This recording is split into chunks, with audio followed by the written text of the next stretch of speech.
here and just give us a moment as attendees are loading in. So good afternoon, and please consent to recording and give us a moment while we load in attendees.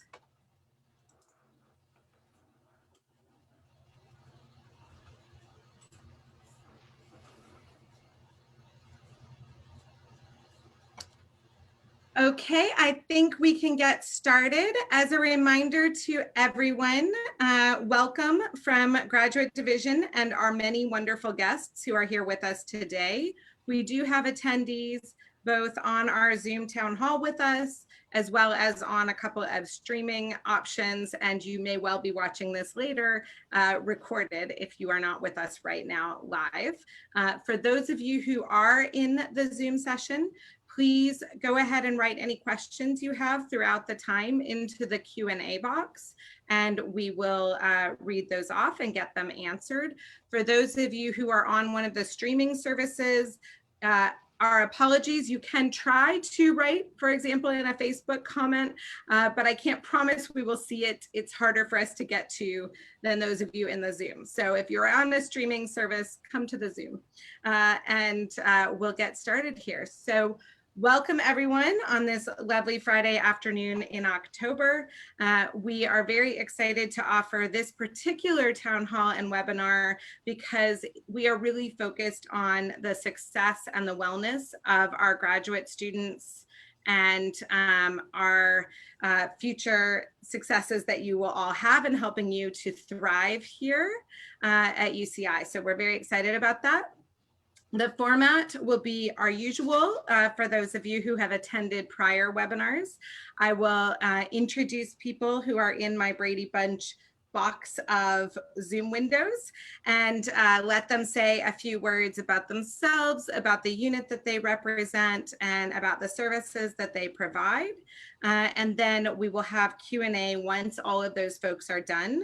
So if something that they say prompts you to think of a question, please put it in the Q&A box. We will get to all of them, just probably not while they're speaking on that initial round through. So let me get started quickly with Dr. Karen Andrews, who is with us from Disability Services Center. Hi, everybody. I'm Karen Andrews, the director of the Disability Services Center here at UCI. I've been here, it's 2.5 years now, and I came from the last frontier of Alaska, from the University of Alaska Anchorage before I came here. Thank you. And do you want to tell a little bit for folks who may not be familiar with the DSC about what you do there? All right. Sorry, everybody. It's Friday afternoon, and so I'm just trying to function. Okay, so I'm going to ask to bring up the website for the Disability Services Center. And you can see here our banner. One of the things about the Disability Services Center is that we work with students, faculty, and staff. Our primary responsibility is to work with students, graduate and undergraduate students, to make sure that they have the accommodations that they need to have a level playing field and be successful in their classes, just the same way as their peers. We also have a lot of initiative out there at making sure that UCI creates a culture of inclusion for everybody, because disability is diversity and diversity is disability. So we have students that we work with who need those accommodations. There's a process that they go through to actually go into our portal to apply for those accommodations. So if we could scroll down just a little bit, and it's not a complicated process to get the ball rolling. As you can see, we have an area there where you can click on it and it says register with DSC. It will bring up the portal. We have very simple information, and then students will be contacted within 5 business days. Usually it's faster, and then they will work with a team of my people to make sure that we get what they need. There's a portal for students who are registered with us. We also have a service where it's a note provider service, which we are transitioning out of that, but it's for students that need note takers and You may have gotten an email saying, hey, we need a note taker in this class. Are you interested? We have all of these different areas, but I want to bring attention to Ring Road rides. Due to the pandemic, we're not providing on-campus rides with our golf carts right now. Those will resume whenever we come back to what the new normal is. We also have an area which is very important because the Disability Services Center is considered a voter registration office for the state of California. So we have all of this information for students who we need to give them the information if they're interested in voting, and we do have to give account for that. So if we could scroll back up, and let's look at, we have the COVID, let's go to the COVID tab there. And you can see we have messages regarding COVID-19 and our services. The Disability Services office right now, if you've never been to our trailer, is the office itself is closed right now, but we are working remotely. My entire staff is working remotely. And we are, just like everybody else, trying to work through what we're doing right now. When it comes to students who are being quarantined because they may have been exposed to someone that has COVID, those students, we don't necessarily work with those students, but we do work with students who have been diagnosed with COVID-19. Arrangements for assignments or extended time for assignments, whatever is necessary there, or for students who are considered PUIs who actually have that exposure and possibly are do have the virus. So all of these are resources. We also have resources for faculty and staff and TAs. We encourage TAs to go in and look at those resources. Captioning in this environment, as you can imagine, is a really, really big necessity legally. And, we are legally required to make sure that things are captioned and that we are being as accessible as we need to be for other students. We have here, I'm trying to see the DSC staff, if you want to go to that.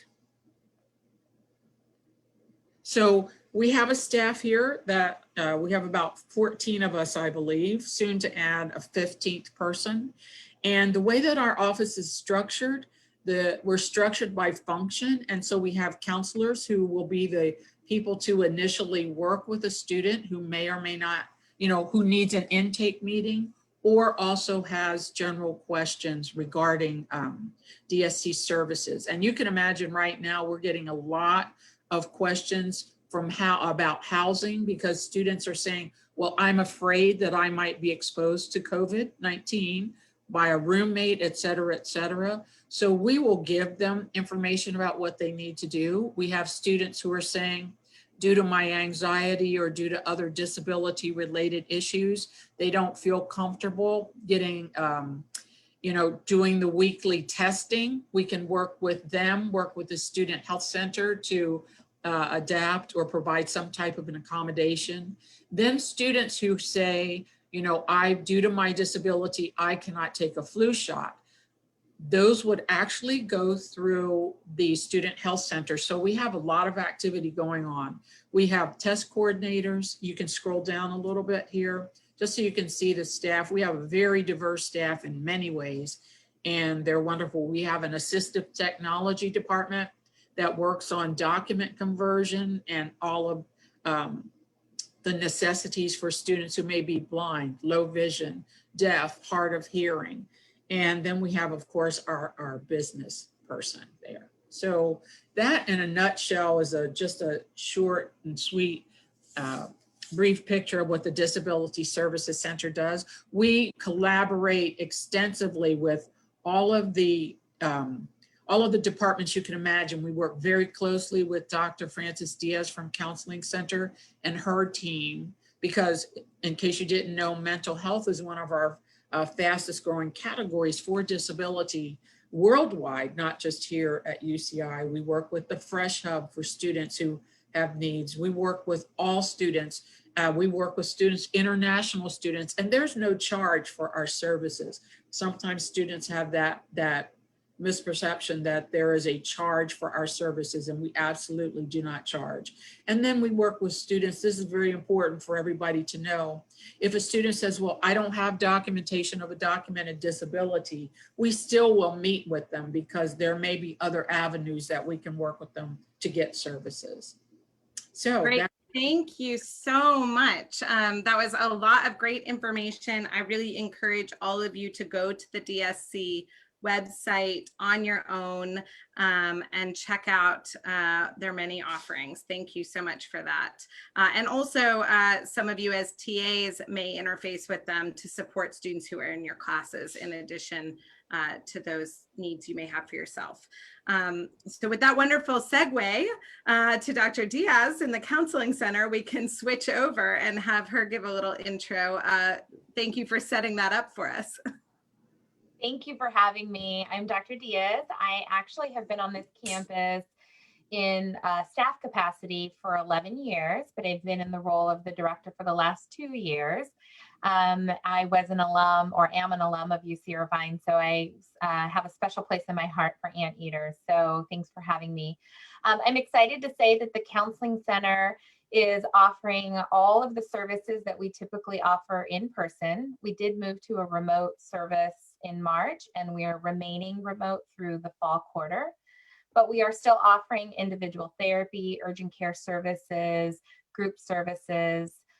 There's a full range of information, and I would really encourage people to check out our Counseling Center website. It's counseling.uci.edu. And there's a lot of information on there. We have a ton of resources around COVID specifically and self-care during self-quarantine. We have videos and articles and lots of great information.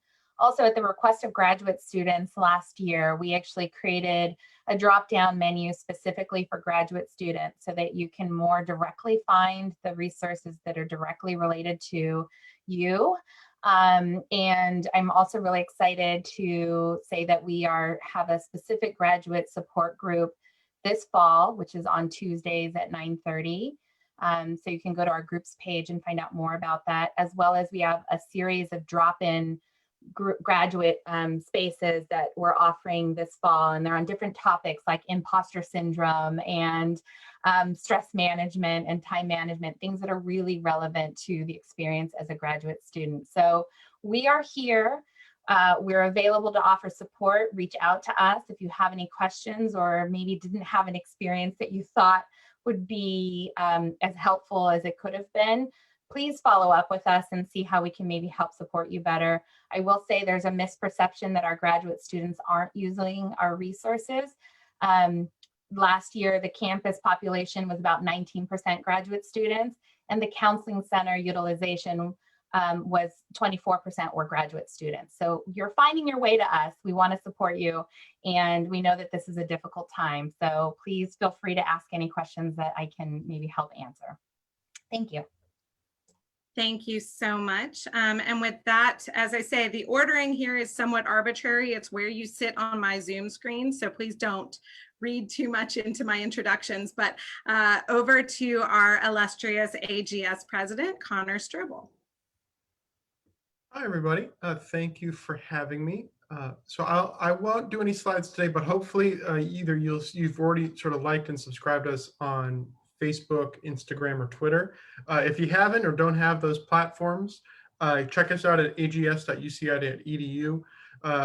Myself and the whole team, including the AGS Council, comprised of student representatives from across campus, representing each one of the schools, working on sort of all issues and ideas related to the graduate student experience. And those span from sort of things on campus at the department level, off campus, working to kind of get out the vote in the census system-wide, and then legislative efforts, as well as a variety of social programming. If you didn't have a chance to attend some of the stuff we put on social, we continue to follow us on social media or the website, because we have a variety of fun things planned to ensure that, despite being having to be remote, by and large, there's a lot of opportunities for people to form strong bonds and strong networks, irrespective of sort of the COVID epidemic.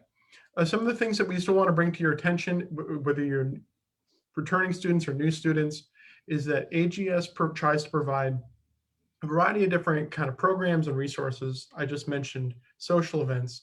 Other things we do sometimes in conjunction with Grad Division or other partners on campus is provide a variety of different kinds of funds to sort of make the graduate student experience, your professional development, social development a little bit easier. So some of that in the past had been travel grants, so to allow for folks to have a little bit more money in order to go to academic conferences, things like that. Obviously, no one's traveling right now, but we've been working with the graduate division to make sure, to see if we can help people out now that they're sort of going to virtual conferences, and hopefully they are half as successful as the panel will be today for you. Other things that that we're doing as well is sort of social programming grants, whether that's for individuals, student clubs to kind of promote the different activities to kind of build a sense of community on campus for graduate students. In addition to that, there's sort of a variety of sort of policy areas, whether that's on campus, system-wide, or in sort of state or federal statutes that we work with other partners, administrators, coalition groups to try and advance and improve the graduate student well-being. I'm sure based off some of the questions that have already come in, we'll touch on those sort of in a piecemeal fashion. So I'll sort of save my diatribes for later on. But again, if there's ever a question sort of about sort of grad school, feel free to reach out to us. We have an info page right on our website. We have a wiki guide too, and we're sort of happy to connect you either if there's a problem you're going with, help solve it for you, or connect you with whatever sort of resource on campus or elsewhere that might sort of help make life even better for you. But thanks a lot, and look forward to hearing from everybody else. Thank you so much, Connor.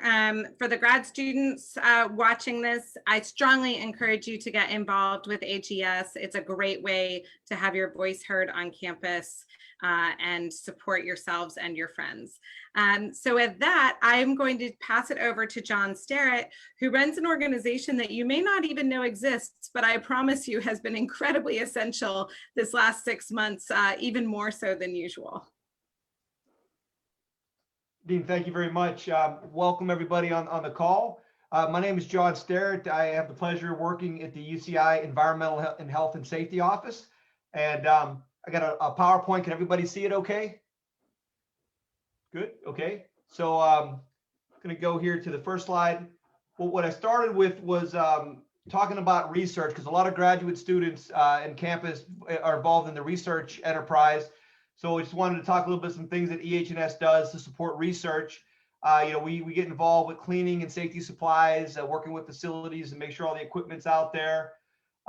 We work with facilities to draft all the cleaning protocols and procedures that are in labs and in the student study spaces.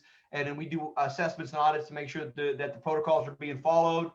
We were the ones that work with facilities and StratCom to put up all the safety signage you've seen around campus, starting with the research buildings back in June.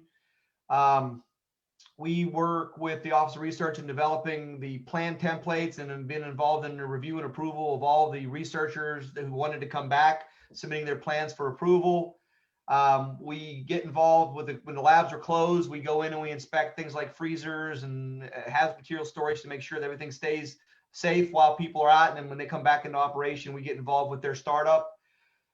We do a lot of training. As most of you folks know, if you work on campus, there's return to work training, and if you're a student, there's return to campus student training. We work with the student affairs and the administration on developing and tracking all that training. We do have a return to work, if I can link it up here. Well, I got a lot of stuff, so I won't go into the web page. We do have a web page, a lot of material, and then we do things like spot checks. We have EH&S inspectors that go in and inspect the labs and make sure all of the COVID protocols are being followed. And we've done about 3,000 since June 8th. Then we provide, technical services. One of the things I want to stress as well is for EH&S, we've never shut down. We provide direct services to about 800 labs on campus, whether that's hazardous waste, biosafety, radiation safety, whatever support is needed. We work with the university to support the lab. So we've been doing a lot of that. So there's that kind of stuff. And then we've got non-research. We support the various committees on campus with different efforts.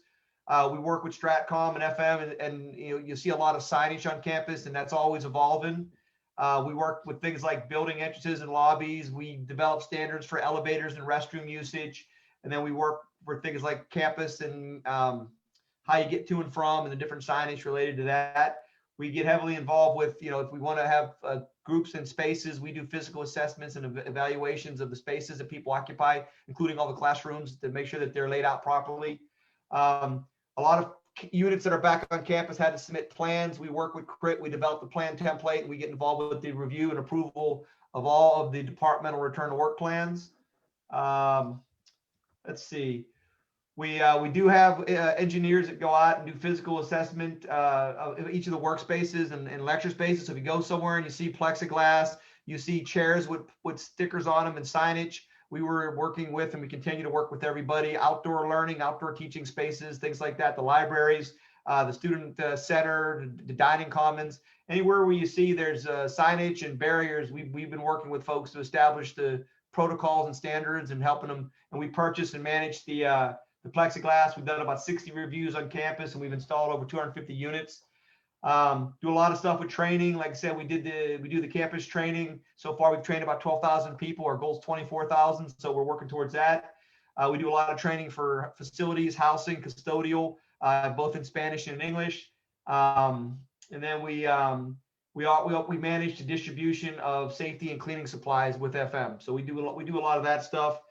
And I think my last slide here, we do a lot of kind of special projects. If things come up with HVAC systems, evaluations, and design, things like the testing centers or any of the rooms that you're occupying, we have folks go in and monitor and measure the HVAC to make sure we got the right systems in place. We deal with potable water. We had a big issue this year when things are closed. We don't get any kind of waterborne illness, so we have flushing programs and sampling programs for the residence halls and all the buildings that were vacant before we put them back online. We're doing some efforts on sampling of wastewater on campus to see if there's any COVID in the wastewaters and projects going on there. So there's a lot of different things. We do participate on the travel committee. There is a group out there. If anybody needs to travel, whether you're a faculty or student, there's a process to apply, and we review it and approve based on the needs. So there's a lot of that going on. We get involved in large events, and we've got procedures to protect visitors. And we also manage all the COVID-related PPE. We provide face coverings and gloves and things like that across campus. So there's quite a bit of other stuff, but this was the things that I felt would be most interesting to the graduate population. We are at EH&S and in the website. So if you go in and you type in EH&S, we've got a pretty comprehensive website. We do break it down for faculty, students, and staff and different programs that we manage. And feel free after this particular call, if you got any questions we didn't have answered, my contact phone and emails out there, just reach out and we'll get back to you pretty quick if you got any questions that we don't get to today. So it's been a pleasure working with this organization. Dean, you do an amazing job, and we're here to help. Thank you so much. That was a lot of information for everyone, but you know, I get a lot of questions about things like, why are we doing testing indoors versus outdoors? How are we going to handle study tents? What's going to happen in classrooms for those of you in in-person courses? And I just want to say it's the work of EH&S that makes all of this possible. So if you have any questions, you want to understand the science of how these decisions are being made, I really, again, encourage you to check out their website, but also drop them emails. I found them to be incredibly responsive in explaining all manner of things, like how many people can go in an elevator, or what the HVAC standards should be on campus, or anything really. So with that, I'm going to pass it over to Dr. Marcela Ramirez Stapleton, who is going to give you a quick overview. Thank you. Hi, everybody. Buenas tardes. Good afternoon. I'm going to drop a couple of things in the chat for you. So our website, ccc.uci.edu, our Instagram, you can follow us at UCI Cross Cultural Center. That should kind of do it really quick. Now let me share this part of my screen really quick. Okay, So this is sort of our, let me start. So the cross was established in 1974. So we have a 45-year history with the University of California and UC Irvine in particular. We were the first cross-cultural center to be established in the system. We also have a special relationship with the Counseling Center because that's actually where we were birthed out of, right? So in 1974, if you think of the heels of the 1960s movement, if you think about, civil rights in California, the Black Power movement, the Chicano movement, the American Indian movement, right? Marginalized students and minoritized students in particular needed a space, right? Culturally relevant programming, culturally sensitive advising. So it was folks in the Counseling Center under the leadership of Dr. Larry Onoda, which was our founding director, that said we need to provide specific targeted services for this population because they're under an incredible amount of stress, right? So think about where we are in 2020 when it comes to providing, right, targeted services for folks that are marginalized, disenfranchised, targeted, particularly right now under another form of movement for Black lives, Black liberation, immigrant rights, women's rights. We're sort of seeing the same things that we saw in the 60s and 70s, but a type of mutation of that, right? And very, very heightened under a political arena. So the role of the cross is more important than ever. And there is a place for graduate students with the cross. So this booklet kind of details our history. You kind of see our old school trailer that we used to have back in the day, right? That then brought us to beautiful murals, dedications.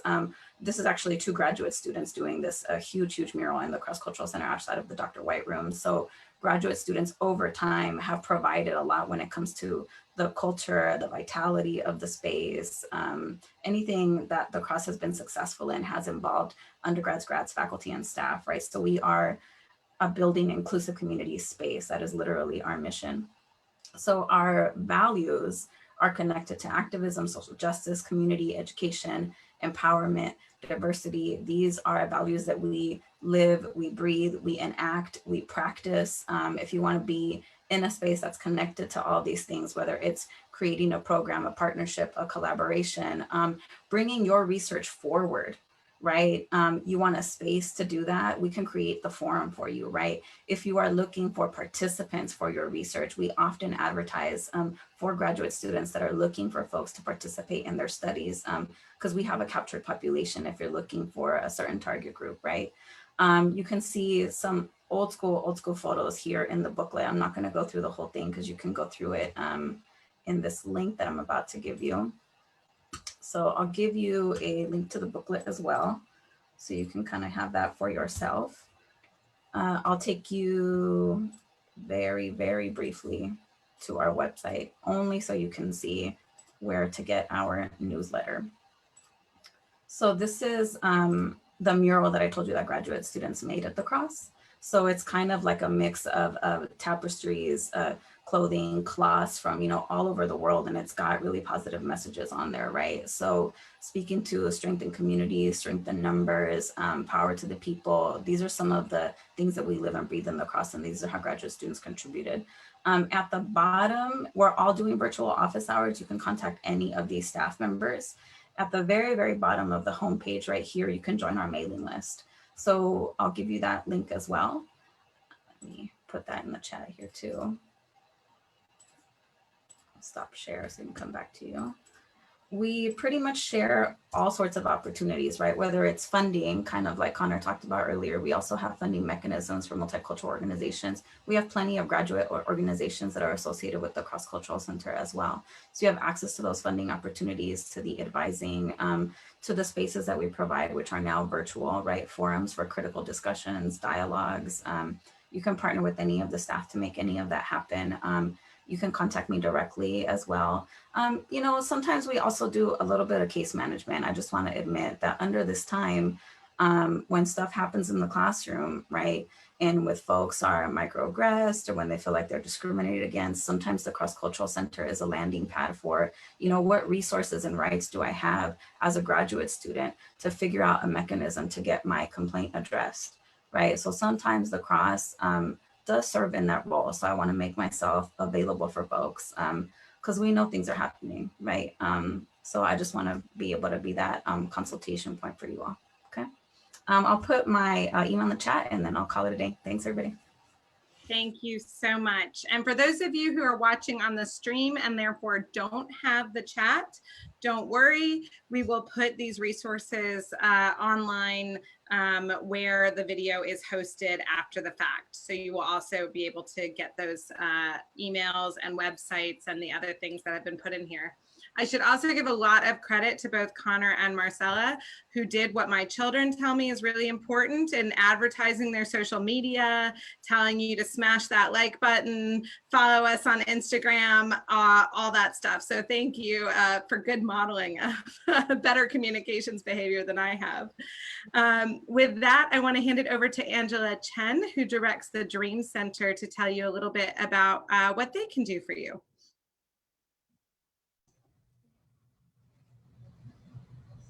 Thank you, Dean Hayes. Hi, everyone. I am Angela Chen, and I'm with the Dream Center. So we work with students who are undocumented or part of mixed status families. So students who may have siblings, parents, or partners or loved ones who are undocumented or impacted by immigration policy. And I think today I think I'm going to focus more so on the role that graduate students have played in the center. I think we have a very, we've had graduate students involved from the inception of the center. We have so much student advocacy in developing the programs, the trainings, the type of services we offer, and also in mentorship, and also currently in evaluations as well. Just so I don't forget, I want to mention our website. Not as good in sharing our social media, and on our website you'll find links to our social media, our newsletter. You can also set up one-on-one appointments with our pro staff, and we also have drop-in virtual hours, office hours, that you can find on our website. And also, if you want to keep up with different events that are happening, I think our social media, our Instagram account is really good in keeping up with that. Okay, so in terms of resources, we offer a legal fee assistance, and also we are affiliated with UC Immigrant Legal Services. So we have a full-time immigration attorney that offers free consultation to all students and immediate family members. And and if you have a file or an application that requires legal fees, then you can also apply for that through the attorney, and UCI has a fund which we can provide you to support you on that. It's not just for DACA. It also includes like spousal, family, or other types of petitions. So, it really ranges, and we hope to be as supportive in covering the costs as possible. In addition to that, we also have a need-based scholarship, which you can apply for as well. So that is to assist with, we learned that through COVID, there was so much need. And like Marcella just mentioned, I think we also saw higher cases, and we had to sort of change our model to more one-on-one and sometimes case management. And we do want to, just in preparation for this year, we did want to make sure that there were some additional funds available to all of our students. In addition to what's also available through financial aid, grad division, and definitely Fresh Basic Needs Hub. Now, I am also here as part of our recruitment, because we are looking for graduate students to be part of our center as fellows and mentors. We are currently recruiting for 3 graduate mentors who are interested in working with our undergraduate students, really sharing about what what the process is like in applying, or how to work with faculty, how to put together a resume, what's the difference between a statement of purpose and a personal statement. And as a graduate fellow, you will be compensated through a fellowship. So I really encourage you all to consider doing that. And we will be recruiting for that those roles this fall. And Angela, do they have to have work authorization to be fellows in your office? Oh, such a good question. Not for this role, yes. So we do ask that the applicants or people who are interested are California residents for tuition purposes. So AB 540, if as an undergrad you got California Dream, you would be eligible for this funding. But you know what? We also have private funding that doesn't have that type of restriction. So if you are not AB 540 and do not have DACA, please reach out to us anyway. We may have some other opportunities. I'm also really excited that we're starting a new role with the center. It's geared towards undocumented graduate student wellness and community building. We're really hoping to bring on someone to help us cultivate more dialogue and conversation and just getting to know one another. I'm also super excited to know that our undocumented graduate student population has really grown this year. So I'm looking forward to meeting our new students and see how we can work together with our graduate students. A lot of these resources that I just named came out of conversations last year with many of you. So I really hope that we continue to have those conversations. Also, if you are, thinking of taking on mentorship positions or TA-ships in areas where you think you'll be supporting peers or undergraduates, please also reach out to us. We do have we have materials from our allied training, or we worked with TA trainings and things like that for various departments. So if you're interested in that, we look forward to working with you as well. All right, thank you. Thank you so much. And last but not least, Andrea Gutierrez, who's going to tell us a little bit about the Fresh Hub. Thank you so much, Dean Hayes, and thank you for the invitation. It's a pleasure to be here with amazing campus partners that I get to collaborate often. My name is Andrea Gutierrez. I'm the director of our Fresh Basic Needs Hub on campus. I've served in the capacity of the director for the past 2 years, but I have been working on basic needs initiatives on campus for the past 5 years. I'm also a UCI alum, and this work is actually very personal to me because I was no stranger as a student of the challenges of navigating the college experience with a limited budget and wanting to, having to afford the entirety of the college experience, especially when it comes to some of our basic needs such as food and housing, and mental health and transportation. And so I'm here to tell you a little bit about the resources that we have. Everything that we have is available on our website at basicneeds.uci.edu. We are also very active on social media, both Instagram and Facebook at UCI Fresh. And we are also very quick at responding to inquiries via our kind of like general email, fresh@uci.edu. So I wanted to plug that in. So in case you ever need any resources, or if you're curious if you can tap into the resources or not, we're always here to guide you and help you get the resources that you need. So we've had the pleasure actually staying on campus. We're one of the only units that has been identified as essential and allowed to stay on campus, mainly because of the direct food resources that we provide to students. As we know, the pandemic has hit so many of our students and families very harshly. And so we decided that it was appropriate for us to stay and continue to actually provide that support, which is more needed than ever these days. One of the beautiful things of the pandemic is that a lot of graduate students have found out about us for the first time. So our graduate student usage has grown from 5% to 33% in the past 6 months. I've had the pleasure of meeting so many of you in person and your children. And so we're really happy that you're coming through. But if you've never visited us, you're welcome to do so now. We are oddly located at the end of parking lot 5. So it's the lower section of Mesa Court. Folks know the parking lot 5 sometimes as a parking lot with a bike shop across from Student Center. So if you get all the way into that parking lot, you'll see us at the end, at the dead end. And I will tell you a little bit about the resources that we have, both that can be offered in person for those of you who are on campus or near campus, as well as the resources that are fully accessible virtually or remotely. So to start with our in-person services, we have our signature kind of food pantry, which is an emergency pantry distribution or food distribution for students who are lacking access to nutritious food. So we do offer a great variety of not only produce, but also perishable items like, protein and dairy, as well as kind of kind of like our daily selection of kind of pantry staples. Our emergency pantry distribution during COVID, it's taking place on Wednesdays from 11 to 4. And then for fall quarter, we have also added a distribution at our door on Thursdays from 1 to 4. We're hoping that, you know, if things continue to stay stable, that we might be able to add an additional day, maybe Fridays, so we can continue to increase the hours of operation and accessibility to our resources.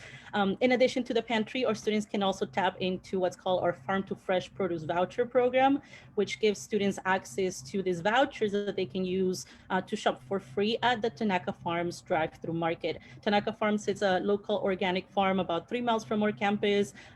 Because of COVID, they have a drive-through market where you can shop for fruits, veggies, and other items from your car. And so we have a great partnership with them now, where students pick up the vouchers from us, and then they can go shop at the farm. It's a great experience also because the farm is beautiful, and not many folks know that there's a great farm right by our campus. And the great thing is also that their market is open Monday through Sunday from 9 to 6. So there's additional availability for the weekends.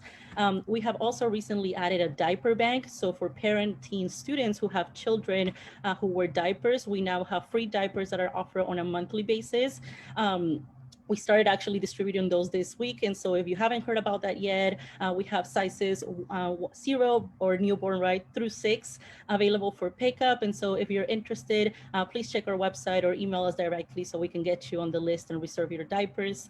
Lastly, for in-person services, we have access to meal swipes or entries to our campus dining commons. These are emergency meals for those students who are really lacking kind of access to prepare nutritious meals. 2 of our cafeterias remain open, right, for kind of like a to-go dining experience. And for students that really need that extra support, there's an application available on our website, and they can get those meals added to their ID and then be able to access the dining commons for a nice meal. As far as our remote and fully virtual services, we are continuing to help our students apply for the CalFresh program, which many folks know as SNAP, also known as EBT. Many of our students on campus might not know that if they meet certain requirements, they are actually fully eligible to get up to $200 on grocery support from the government in the form of an EBT card that they can use at our local grocery stores. For graduate students, the main ways they would qualify, it's either if they're registered with DSC, right, with Karen's shop. If you're registered with a disability center, you most likely would be eligible to receive CalFresh support, as well as if you're a student parent and have a child under 12 years old, as well as if you're working an average of 20 hours a week. Now there is an income limit, so I know that the work situation sometimes gets in the way, but if you're curious about eligibility, you can reach out to us directly. We actually also have a specific email inbox for CalFresh support at calfresh@uci.edu, and we're also hosting virtual hours. So if you just want to ask questions, you can drop into those virtual hours. Virtually, we're also offering our support through our campus social worker. We have a clinical campus social worker dedicated to basic needs, and he's the only social worker that can actually meet with students who self-refer. So any student who needs additional resource navigation, who has complex, basic needs, challenges, can go into our website and get into the calendar of our basic needs social worker and have a virtual consultation. And this works no matter where you are. You might be living in Northern California and zooming into your classes. He can help you navigate community resources, food distributions, and other things that might be available in your county or in your city. In addition to that, we now also have a dedicated financial aid counselor for basic needs. And so we're now able to refer students who perhaps are having challenges with their financial aid package, right, for basic needs purposes, or some students that might be worried about, next summer, how are they going to pay for rent? And our counselor is really able to help students maximize that financial aid package, and also find ways, right, to appeal or make changes to be able to support their basic needs. Lastly, we also have an emergency grant because we know that sometimes life happens and students need some funding, right, to be able to pay either for rent or medical bills. It's really dedicated to basic needs challenges. So the grant necessarily is not to cover tuition and fees, but can help pay for rent, food, and medical or mental health bills. So if folks are interested, we also have an application online. So all of those services are fully available online. Anyone can get onto our website, apply, and we try to respond quickly. So thank you so much for having us here. If you have any questions, feel free to reach out. Thank you so much, Andrea. As always, I learned things on this town hall, and I think I did not know about maybe a third of the services that you provide. So thank you so much. I will add a couple of things to that. One is often people feel they don't want to access CalFresh because they may feel they're they are causing a burden or any number of other reasons. This is actually really good for the local economy in California. This brings federal funds into the state. So if you are eligible, you are doing a service to our state if you go ahead and get access. So hopefully you will think about it if you are eligible or think you might be eligible. The email is in the chat, but it is calfresh@uci.edu.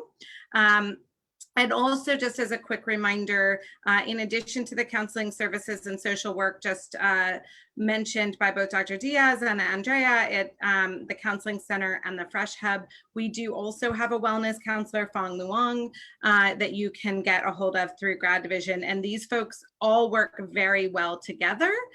So I would encourage you to reach out to any and all of them.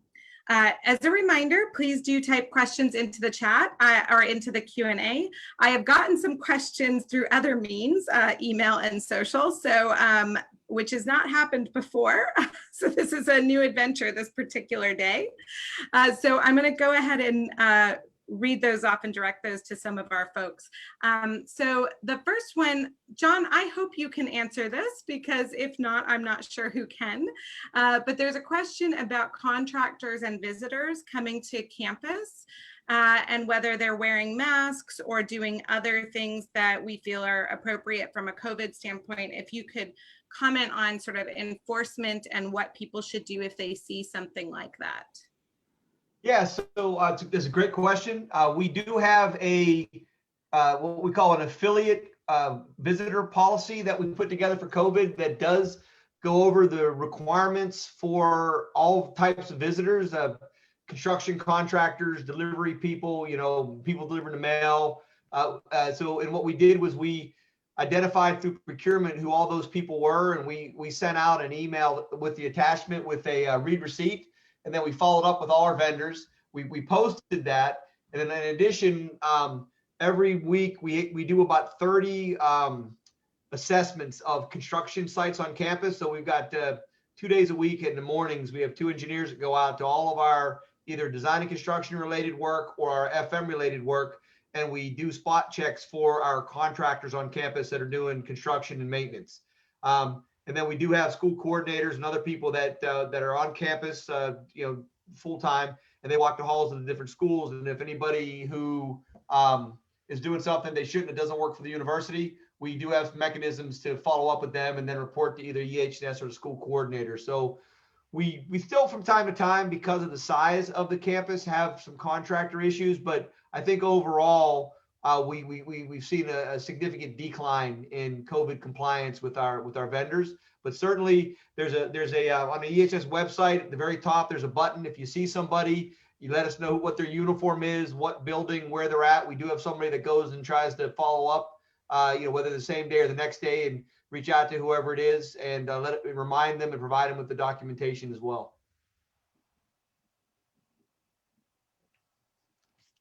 Sorry, I forgot to unmute.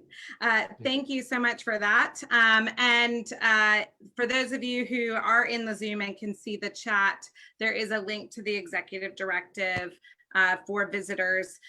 For the students who are watching this online, we'll re-up those executive directives in the weekly message and get those out to you as well. I got another question that actually I think applies to many of you, which we are going to do a town hall probably in December that will really be focused on diversity and inclusion, but many of you do work in that space as well. And I got a couple of questions around what is the campus doing in terms of actions beyond words for our diversity and inclusion, particularly in light of our Black Thriving Initiative and Black Lives Matter, but also related to the particular challenges of COVID, which I think almost everyone on this call is involved in handling that in some way. So I'll see if there's anyone who wants to volunteer to speak first. Karen, great, thank you. So I'll jump in because this is a passion of mine. First of all, people are being told not to use the word intersectionality anymore, but you can't deny the intersectionality of anybody, any student, any person with a disability. We're not just one, we're not a monolith, we're not just one. So at DSC, we do what's called our Exotibility ally training, and we focus on the civil rights aspect and the social justice aspect of disability and what we do.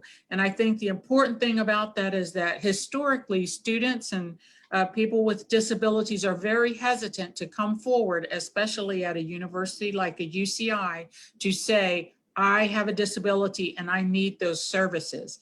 And so we do little things like if you came to our office, we have a banner that has welcome and hello in 15 to 20 languages. So we do little overt things like that, but we also make it very clear. I have a very, very diverse staff in every way, in every category that you can imagine. And so we want students to know that disability is a part of who you are and not just an exception. And so I have to throw this out and I'll be quiet after that. Do not hesitate to come forward for our services, because one of the things that we find is students who are DACA students who are possibly other different gender identifications, students who are Black, students who are international students, they're very hesitant to sign up for our services. Get rid of that mindset. These services are here for you. You are qualified to be here. Take advantage of all of these resources that are available to you. And no shame, do not be embarrassed. Get what you're entitled to get. Thank you for that. It looks like Angela wants to add on. Hi, I wanted to also jump in because I forgot another part earlier. So, and I think it's part of this. We started a master's departmental match fund. So if you are a master's undocumented student and you have unmet need, please also reach out to us, and we're happy to match some of the funding that you're getting from your department. But so it is, COVID is a complex thing, but we're seeing this impact, our community of students in a very drastic way.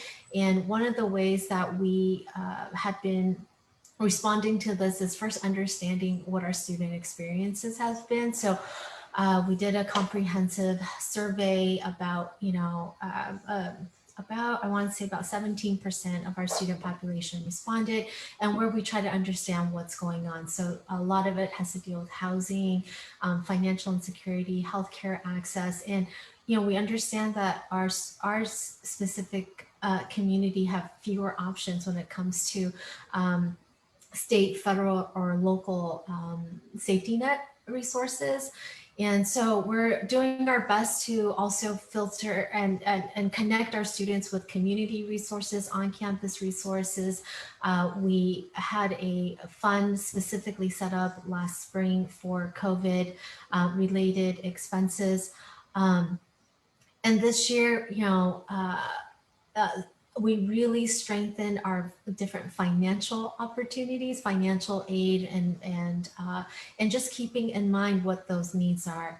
Mental health, as many of our panelists have mentioned, has been a need. And so last spring, we also collaborated with a counseling center to start what we call Unreal Talks. So that stands for resilient, empowering, authentic language.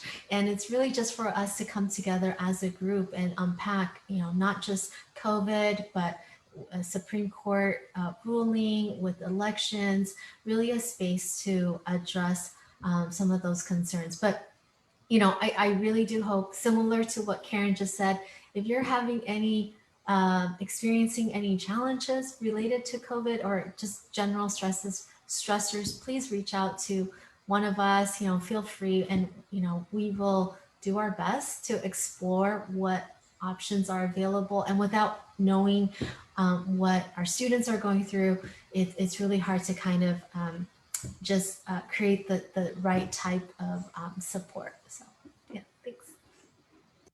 Thank you so much for that. And I'm going to let Connor have the last word with our just couple of minutes that we have left. Yeah, thank you. So to sort of double down on something I mentioned earlier, if there's a problem and you don't know sort of what the solution is, or what resources there might be on campus or elsewhere for you, in addition to all of these wonderful folks in their units to reach out to, feel free to reach out to us, and we'll do our darndest to either liaise and connect you with those resources, or if those don't exist, to work with you to kind of make it happen.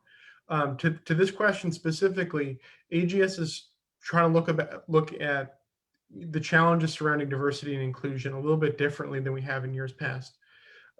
And in part of to do that, we've actually hired sort of student staff working under some of our VPs to kind of really further the mission.